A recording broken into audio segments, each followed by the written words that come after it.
I had a long talk with Stephen when I spoke about the BWO and what made it so special, and he spoke a lot about kind of authenticity on your television and how much of the real personalities went into the ECW product.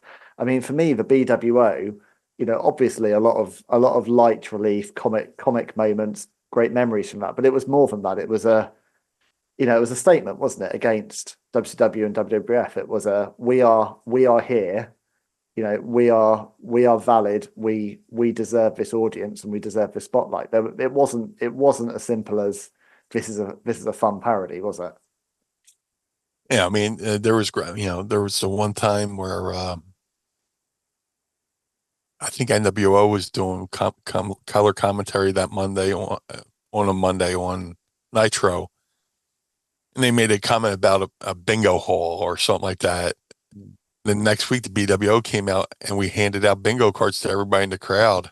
And just nobody picks up the mic, B32, ho, ho, ho for the BWO or something like that. And, anytime they had like a little thing about it, snarky comment about ECW, we pepper them back a little bit. But Yeah. yeah, the BWO was supposed to be a one night thing and it turned out to be 6, 7 months running. It led to Stevie being in the main event, co-main event of ECW's first ever pay-per-view. So, Yeah.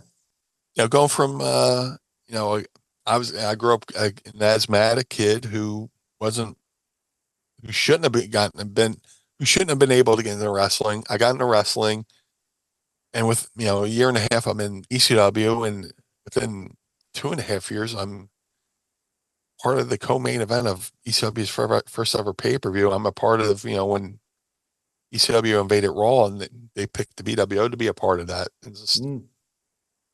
And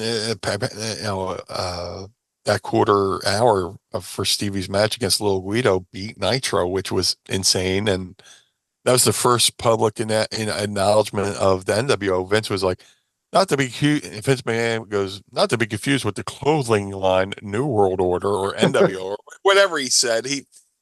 We were his his avenue to take a jab at WCW, tongue in cheek. But yeah, the BWO just was this thing, and it wasn't supposed to get over, but it got over.